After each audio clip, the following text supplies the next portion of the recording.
Imagine this. You've been through 5 interviews. You've nailed every single one. The recruiter finally calls you with the job offer.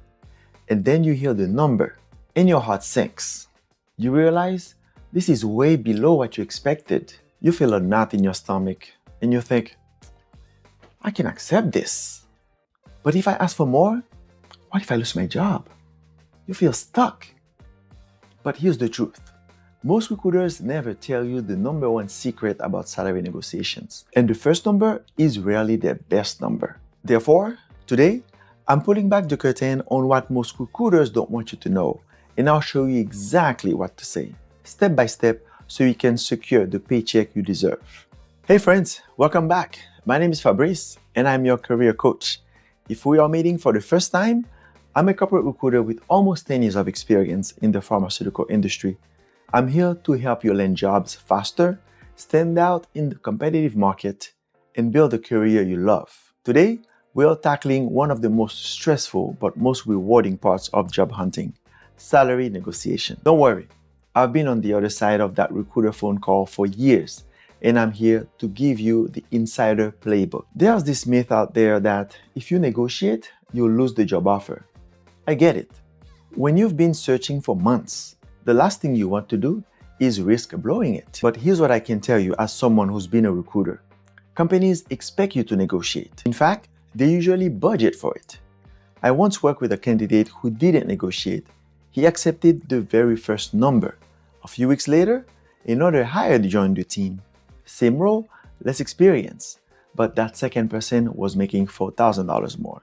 Therefore, he realized he had left thousands of dollars on the table for no reason at all. Why? Because the second person simply asked. The number you are offered is almost never the maximum budget for that role. The truth is that recruiters aren't paid to save the company money. They are paid to fill the position as quickly as possible. But if a candidate accepts a low offer, they've done their job with less effort. Therefore, if you don't ask for more, they have no reason to tell you what was actually available. Think of it like buying a car. If the sticker price is $25,000, do you just hand them your credit card? No. You ask about deals, discount, financing. You don't know what you don't know. Salary works the same way. That first number is just the opening move. The range they initially share with you is usually the low to the midpoint of the full range they have. This means there is almost always flexibility above what they initially stated. Mini exercise? Write down your current salary. Add 10 to 15%. That's your baseline target for negotiation. Don't be afraid of the number. It's just a goal. Script number 1, the easiest way to win. Here's the first situation. You are still early in the interview process, and the recruiter asks, so what are your salary expectations? The goal here is to keep your leverage. If you give them a number too early, you might lock yourself into a box. But if you flip the question back, you put the ball in their court. Therefore, you get to learn the range first. So here's the script you can use. I would love to learn more about the role and responsibilities first before we talk about numbers. Could you share the budgeted range for this position? This script does 2 things.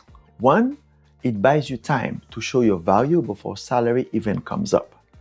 And 2, it gives you the most valuable piece of information, the salary range. The key is to deliver this line calmly and confidently.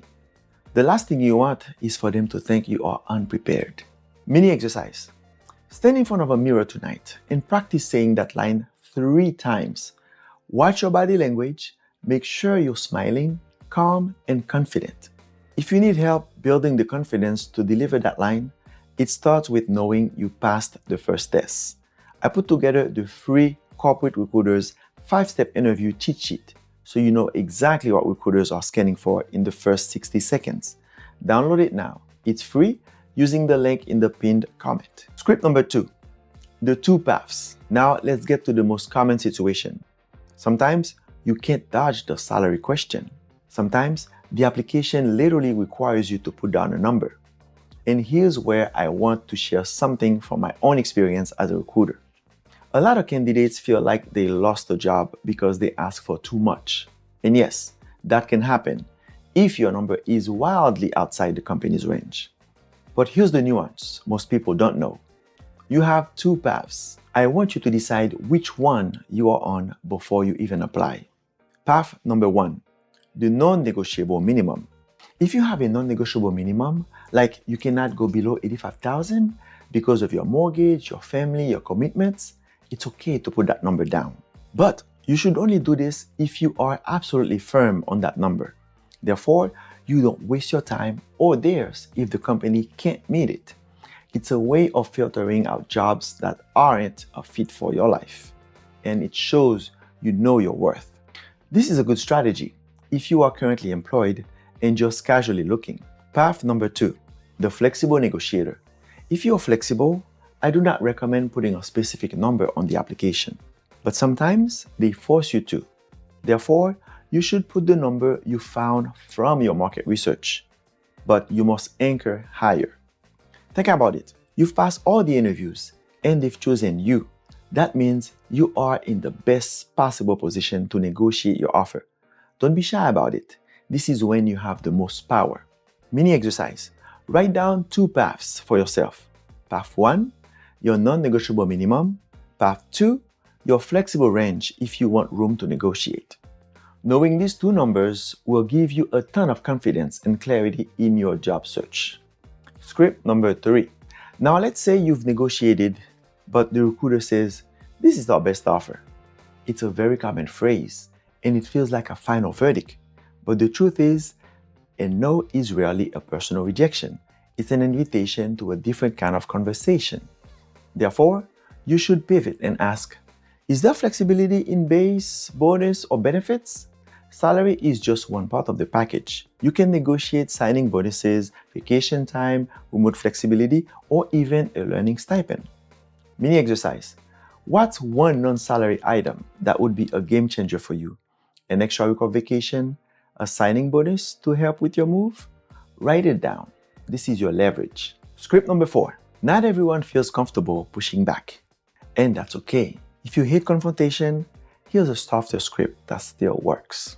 Remember, your goal is to be a partner, not an opponent. This approach keeps you collaborative.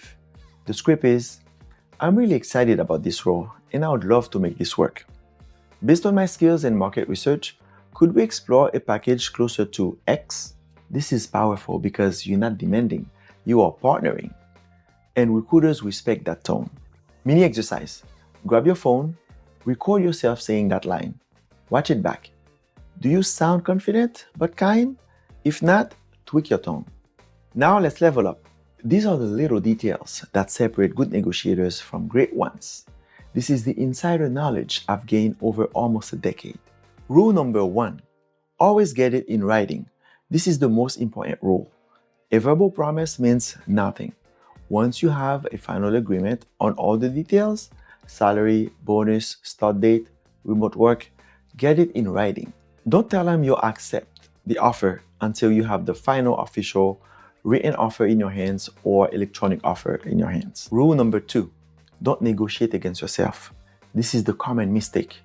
You'll be tempted to give them a number, but you should always let the company give you their first number. That first number is what gives you your leverage to negotiate. Rule number 3, build your case before you ask. The best negotiation starts long before the offer. Throughout the interview process, you should have been subtly planting seeds of your value. Remember those quantified achievements we talked about in video 1, 7 resume secrets recruiters won't tell you? That's your ammo. By the time they give you an offer, you've already built a case for why you deserve a top-tier salary. Rule number 4, practice your scripts out loud. Negotiation is a skill. You only get better with reps. The first time you say these lines, they'll feel awkward, but that's the point. The more you practice, the more it becomes second nature. Mini exercise. Tonight, role play one of these scripts with a friend or even just by reading it into your notes app. The first time will feel awkward, but that's the point. Practice, build muscle memory. Bonus tip, dress for the role. Now, here's a tip most people forget about. You know the saying, dress for the job you want? That's not just a cliche. It's a reality in the hiring process. But a recruiter's first impression of you is formed in just seconds, and your attire is a huge part of that. Therefore, If you dressed unprofessionally or sloppily, you are signaling to them that you don't care enough to make a good first impression, and that could put you in the no pile before you've even said a word. For men, that means a clean, well-fitted suit and tie. For women, a professional jacket or blazer is a great choice. But it's not just about the clothes. Grooming matters. Think clean hair, a well-trimmed beard, or a clean-shaven face, and a polished appearance. This shows you are a serious professional ready for a serious job. Bringing it all together, and what's next? So here's your challenge. Next time you get an offer, don't just accept it. Pause. Use one of these scripts. Even a small bump of $3,000 or $5,000 adds up big over time. You have the power to secure your worth. But all of these tips get you the job. Therefore, the real secret to a lifelong career is knowing how to make yourself irresistible to recruiters even when you aren't looking for a job. And that starts with your professional brand. I've put the complete plan for building that brand, along with all the scripts we covered today, into my 13-chapter blueprint, the Corporate Recruiter's Playbook. It's the full system you need to maximize your value. You can grab your copy right now through the stand link in the description. In the next video, I'll show you exactly how to build a powerful professional brand on LinkedIn that gets you interviews before jobs even hit the public. You don't want to miss it. And be sure to click on the video on your screen to watch Unlocking LinkedIn, the recruiter's guide to getting found. See you there. And now, before you go, I want to hear from you. In the comments below, tell me about a time you negotiated for something and what you learned from it. Let's share our wins with this community. I'll be down there responding to as many of you as I can. Remember, the link to your free 5-step interview cheat sheet is in the pinned comment. See you in the next video.